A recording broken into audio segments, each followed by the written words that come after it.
दोस्तों, स्वागत है आपका श्री हरि विष्णु जी के अवतारों की इस श्रृंखला में। आज हम श्री हरि विष्णु जी के 24 अवतारों में से पहले अवतार यानी कि मत्स्य अवतार का वर्णन करेंगे। कृपया कर दोस्तों लास्ट तक बने रहे और इस कहानी का आनंद ले।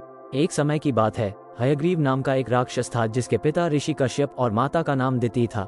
ऋषि कश्यप हमेशा मानव कल्याण में लगे रहते थे, परंतु हयग्रीव हमेशा से ही धरती पर राष्ट्रों का प्रभुत्व चाहता था। हिरण्याक्ष, रक्तबीज, धूम्रलोचन और हिरण्यकाशिपु उसके छोटे भाई तथा वज्रंगसुर और अरुणासुर उसके बड़े भाई थे। उसकी बहन का नाम होलिका था। कुछ समय बाद उसे वेदों की रचना के बारे में पता चला। वह नहीं चाहता था कि मनुष्यों को वेदों का ज्ञान प्राप्त हो। वह जानता था कि वेदों के न होने से धरती पर अधर्म फैलना शुरू हो जाएगा, इसलिए उसने धोखे से वेदों को ब्रह्मा जी से चुरा लिए और इन्हें समुद्र की गहराइयों में छुपा दिया। वेदों के जाने से धरती पर धर्म पुण्य का लोप होने लगा। हर जगह अधर्म फैलने लगा। धरती पर दानवों का राज बढ़ता देख सभी देवता भगवान श्री हरि विष्णु जी के पास गए और उनसे प्रार्थना की। देवताओं की प्रार्थना सुनकर भगवान श्री हरि विष्णु जी ने धरती पर जल प्रलय काल में एक मछली का अवतार लिया। जिस जल राशि में भगवान ने मत्स्य अवतार लिया, वहीं पर श्री हरि के परम भक्त राजा सत्यव्रत मनु नदी में स्नान करके अंजुलि में पानी भर के सूर्यदेव को अर्घ्य दे रहे थे। तभी उनकी अंजुलि में एक छोटी सी मछली आकर गिरी और उनसे अपनी रक्षा की प्रार्थना करने लगी। राजा ने दया भाव दिखाते हुए उसे अपने कमंडल में रख लिया और अपने साथ ले गए।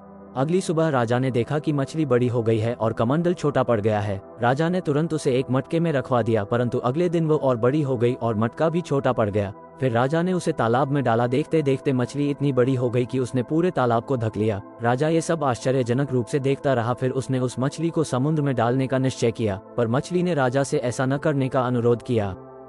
तब राजा ने मछली से हाथ जोड़कर पूछा कि आप कौन है? क्या आप कोई राक्षस हैं या फिर कोई देव? कृपया करके अपने वास्तविक रूप का दर्शन दीजिए। राजा की प्रार्थना पर श्री हरि ने अपने वास्तविक रूप का दर्शन दिया और राजा को कहा कि है राजन, आज से 7वें दिन जल प्रलय आएगी। मैं तुम्हारे लिए एक नौक भेजूंगा। सभी जरूरी तत्वों के साथ तुम उस पर बैठ जाना और उस नौक को वासुकी नाग की मदद से मेरे सिंह से बांध देना। ऐसा कहकर वो अंतर ध्यान हो गया।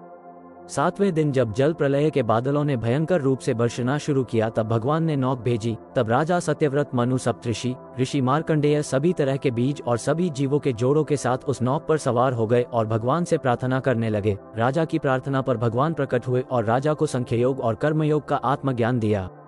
भगवान श्री हरि ने मत्स्य अवतार में हयग्रीव का वध किया तथा वेदों को छीनकर ब्रह्मा जी को पुनः समर्पित किया। प्रलय काल तक भगवान ने उस नौक को संभाल कर रखा था। प्रलय काल समाप्त हो जाने पर जब पूरी धरती जलमग्न हो गई थी, तब भगवान मत्स्य ने समुद्र की गहराइयों से मिट्टी लाकर ठोस जमीन का निर्माण किया, जिससे पुनः जीवन की शुरुआत हुई।